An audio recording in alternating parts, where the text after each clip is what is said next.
volcanoes to hurricanes, epidemics to environmental destruction, we have borne witness to the terrible damage that nature can do.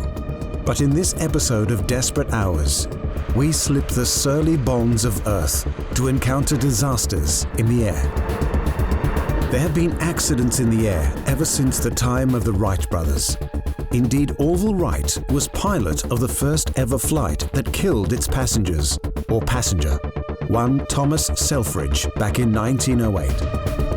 Plane crashes have been a fact of life ever since. On this program, we recount some of the most noteworthy aviation disasters of the last century or so.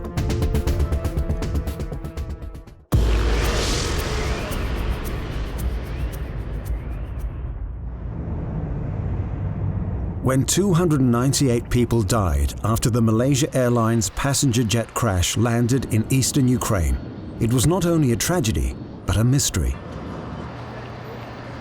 On 17 July 2014, Malaysia Airlines Flight 17 was on its way from Amsterdam to Kuala Lumpur when it disappeared. At the time Flight 17 went off the radar, it was traveling over a disputed border between Russia and the Ukraine. A total of 283 passengers, including 80 children and 15 crew members, were on board. So what caused MH17 to crash? Malaysia's Prime Minister said there was no distress call before the plane went down. One plausible explanation, and the one most accepted in the West, was that Russian separatist rebels had fired a missile at the passenger plane. But why would they do that?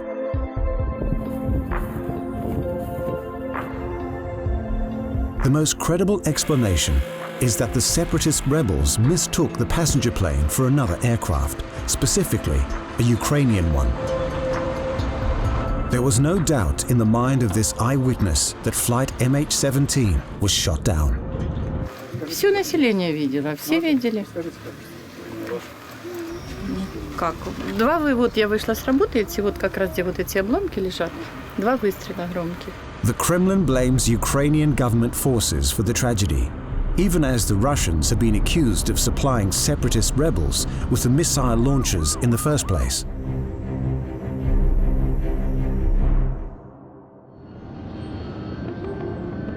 Flight MH370 is believed to have crashed in the southern Indian Ocean with no survivors.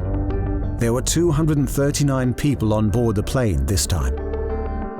It was on its way from the Malaysian capital, Kuala Lumpur, to Beijing, China on Saturday, March the 8th, 2014, when it disappeared from civilian radar screens.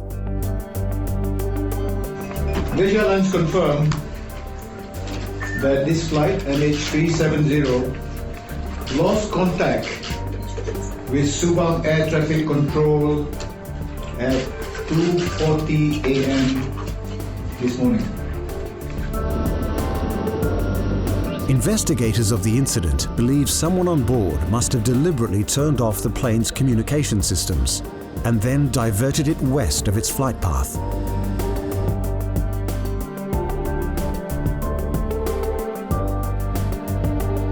It was a few months before any wreckage from the plane was even found.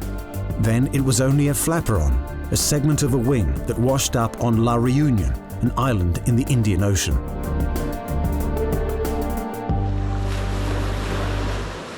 Are you declaring an emergency, sir? Watch all episodes of Ice Pilots. Watch on mobile devices or the big screen. All for free. No subscription required. Download Veely now.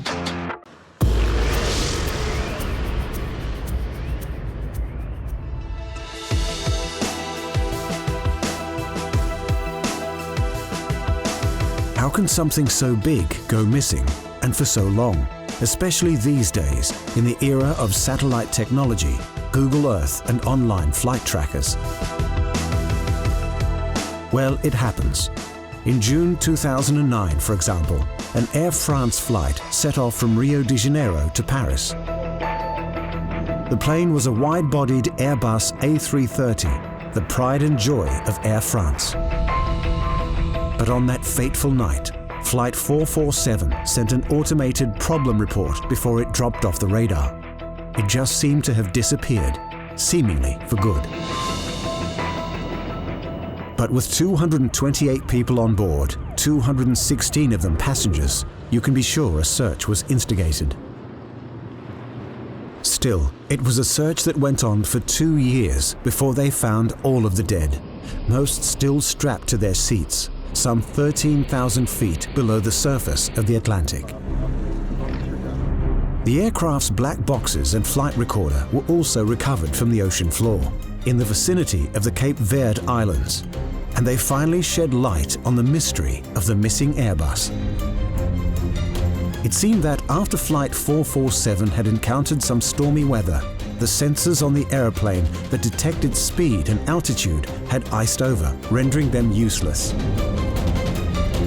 Flying blind in the dead of night, the pilots were apparently baffled by the false information they were receiving from their instruments. Conversations on the flight recorder tell another story. It seemed, for example, the captain had been awake all night with his girlfriend. When the plane stalled, an inexperienced co-pilot was at the controls.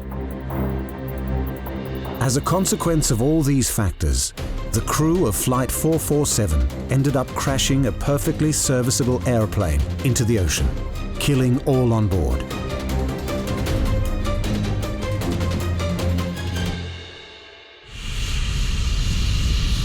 When discussing aviation disasters, and especially following media coverage of one, a term you will hear many times over is the black box. But what does this actually mean? The so-called black box is actually two pieces of equipment, the flight data recorder and a cockpit voice recorder. The flight data recorder records an aeroplane's many different operating functions all at the same time, including things like altitude, airspeed, and navigation. They also record numerous other functions of the plane, such as movement of individual wing flaps, the fuel gauge, and autopilot function.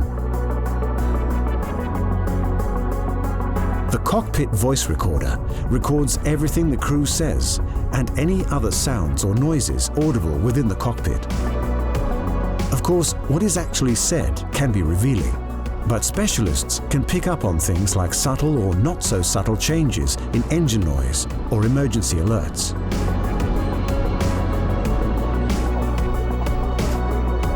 The black box or boxes are virtually indestructible.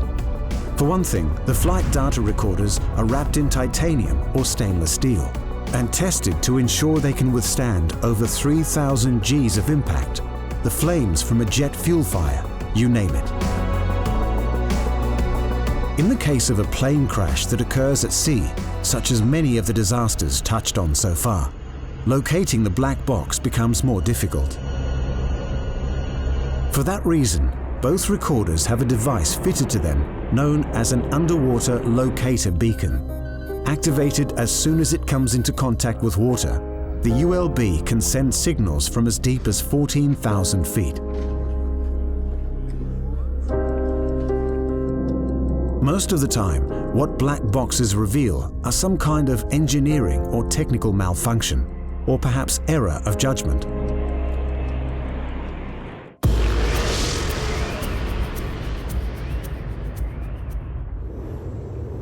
But the case of Flight 9525 was in a league all its own. In March of 2015, the aircraft, an Airbus A320-200, crashed into a mountainside in the French Alps, killing 144 passengers and 6 crew members.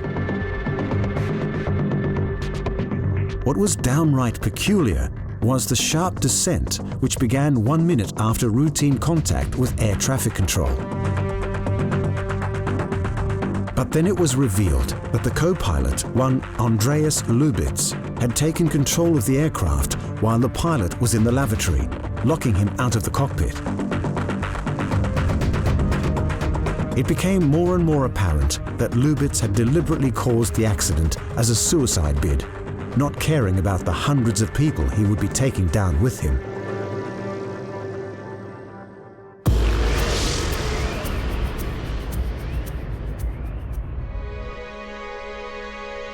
But the deadliest crash of all time, at least as this series goes to air, took place around 40 years ago.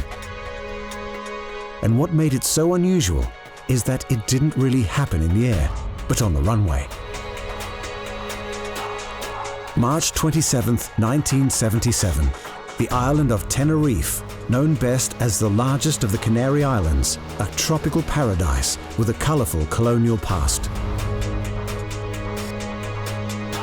On the day of the accident, a bomb planted by some Canary Island separatists had exploded in a flower shop in Las Palmas Airport.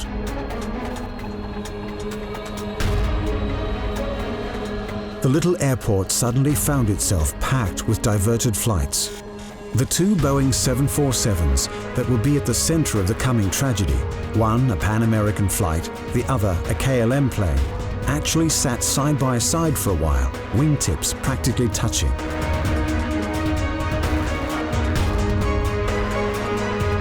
Las Palmas began accepting traffic again at around 4 p.m.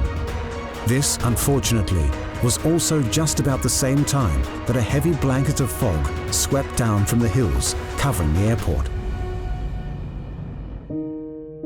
The captain of the KLM jumbo jet was one Jacob van Zanten. That Sunday afternoon in Tenerife, Van Zanten was in a rush to return his passengers home to Amsterdam.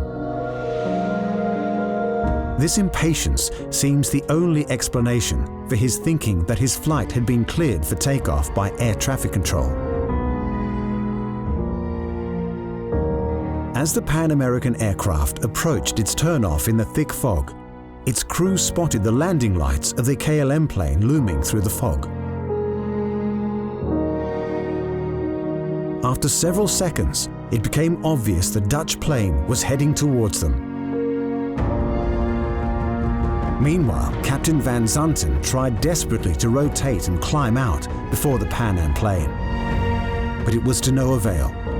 The KLM flight collided with Pan Am just after liftoff, somehow climbing about 100 feet before losing control and crashing. The Pan Am aircraft burst into flames and broke up into several pieces.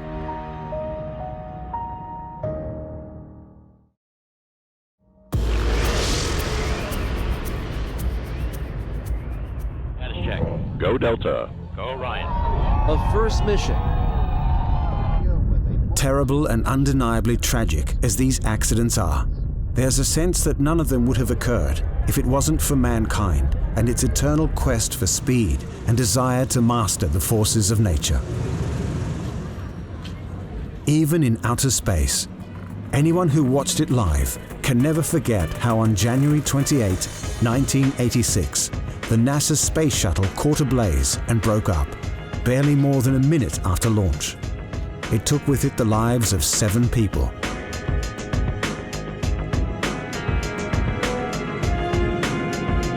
When investigations revealed that the accident was preventable, it did a great deal to discourage the public's faith and interest in the aerospace industry.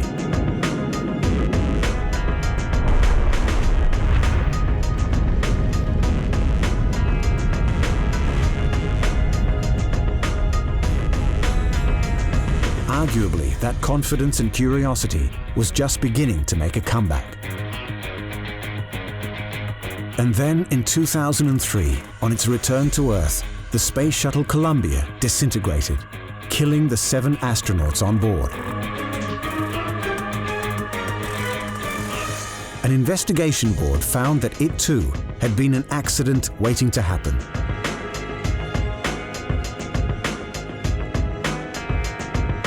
Will space travel become the preserve of venture capitalists? And if so, what corners are they likely to cut? Only time will tell.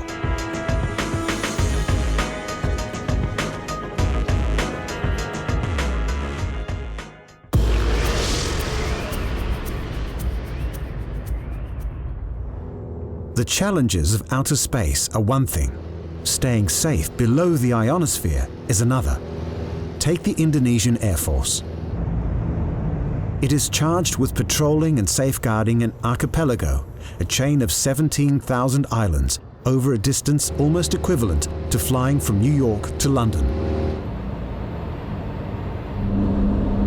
Put like that, the margin for human error seems quite wide. Case in point, an Indonesian Air Force transport plane is scheduled for a routine flight. It's carrying military personnel and some of their families, including 9 children. With one of its engines failing minutes after takeoff, the Lockheed C-130 Hercules fell out of the sky and ploughed into a residential neighborhood in Medan, the 3rd most populous city in Indonesia. The transport plane smashed into 2 houses and a hotel before bursting into flames. Pada hari pertama melaksanakan kegiatan evakuasi terhadap korban. Alhamdulillah sudah bisa dituntaskan. Hari ini mudah-mudahan kita bisa menuntaskan hari kedua cukup selesai dengan material-material yang tersisa. Namun demikian sampai dengan saat ini kendalanya adalah ekor pesawat ini cukup rumit untuk dipotong. Not surprisingly, everyone on board, some 122 people, were killed along with another 17 residents.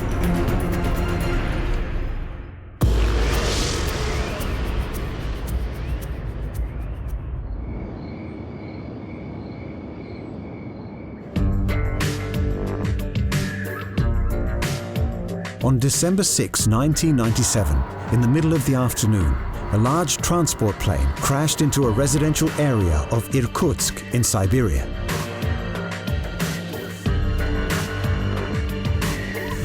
When we say large transport plane, we mean it.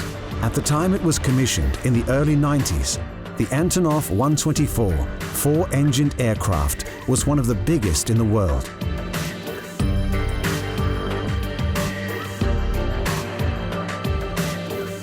It scarcely seems credible, but at the time it crashed, it was taking off from an aircraft factory.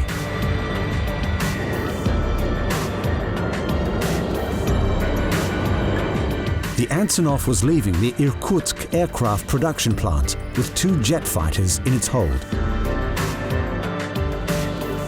Yet, just seconds after takeoff, the Antonov's engines began to fail. Engines number 1, 2 and 3 all failed in quick succession. Engine number 4 lost power as well, and then recovered. But by then, it was too late. But the Antonov 124 crashed into a 4-story apartment building anyway, destroying it and damaging several others. 50 people more are under debris, 27 people from this house and 23 people of crew. So the rescue work is going on. Irkutsk in Siberia is a chilly place by early December. Somehow, rescue teams had to contend with sub-zero temperatures as they struggled to put out the ensuing blaze and comb through the wreckage to find casualties and any survivors. Eventually, another 44 people were found dead. A commission of inquiry, drawing on black box data and voice recorders, came to the conclusion that the multiple engine failures were responsible for the crash, which is hardly surprising.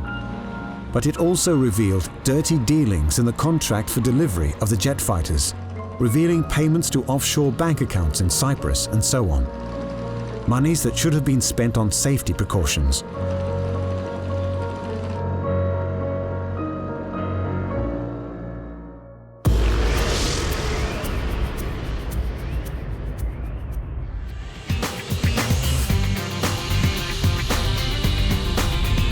Finally, in this episode of Desperate Hours, as we encounter fear in the air.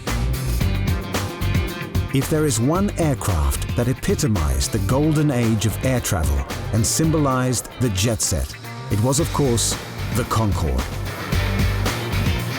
It was the most advanced passenger aircraft the world had ever seen. Only 20 Concordes were ever built, with the first commercial flight in 1976. And the last, we'll get to that. The Concorde used afterburners to reach Mach 2 airspeed, which is around 2,140 kilometers per hour, twice the speed of today's commercial jet airliners. It had a distinctive drooping nose that would change angle on takeoff and landing. And yes, it could fly New York to London in under 3 hours.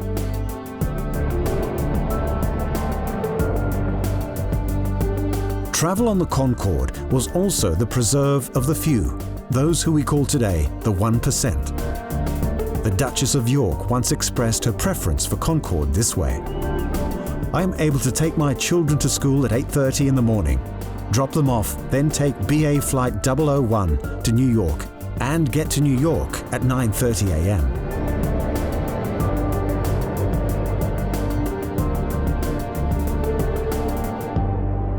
Je pense que c'est unique et ça sera unique, ça restera unique. The Concorde is that it allows me to go back and forth almost monthly to Europe.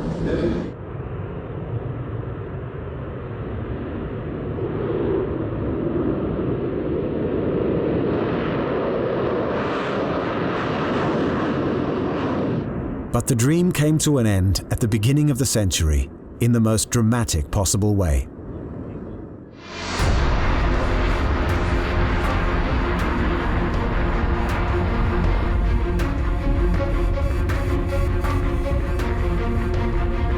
It was a little before 4 in the afternoon on the 25th of July 2000 when Air France Flight 4590 began rolling down the runway of Charles de Gaulle Airport outside Paris. It was, as always with Concorde, a truly awesome display of elegance and power. But within 2 minutes of taking off, the plane had fallen to earth in a blaze, killing 113 people as it sliced through the airport hotel like a hot knife through butter.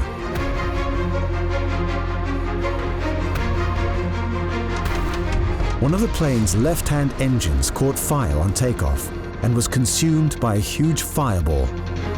After it hit the ground, a thick black cloud of smoke was visible from miles away. Over the shoulder of my interviewee was the aircraft with a huge plume of fire and smoke from the left-hand side, 20 to 30 feet long, definitely on fire and definitely in trouble. Fires from the crash burned for several hours. In the final tally, all 109 people on board the flight were killed, and another 4 on the ground. So what went wrong? Well, in 2010, Continental Airlines and one of its mechanics were found by a French court to be guilty of manslaughter in the case of flight AF 4590. According to investigators, a piece of metal which had fallen from a Continental plane caused the crash. The metal debris had shredded one of the Concorde's tires, which projected rubber into the fuel tanks and sparked the fatal fire.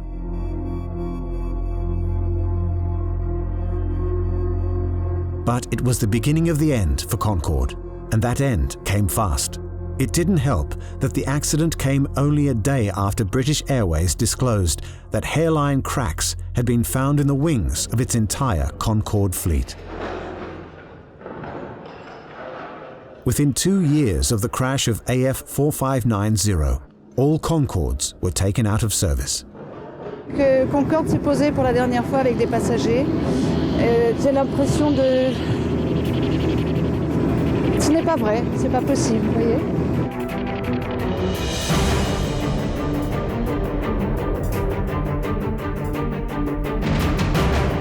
We hope you are not frantically cancelling your next flight after watching this episode. It does give one to pause, but remember, with the number of planes that are in the air at any one time, the instance of crashes is actually very low. Many more people die in automobile accidents every year. Admittedly, with the difference, they don't usually die hundreds at a time. With that sobering thought, we say farewell and fly safely until the next installment of Desperate Hours.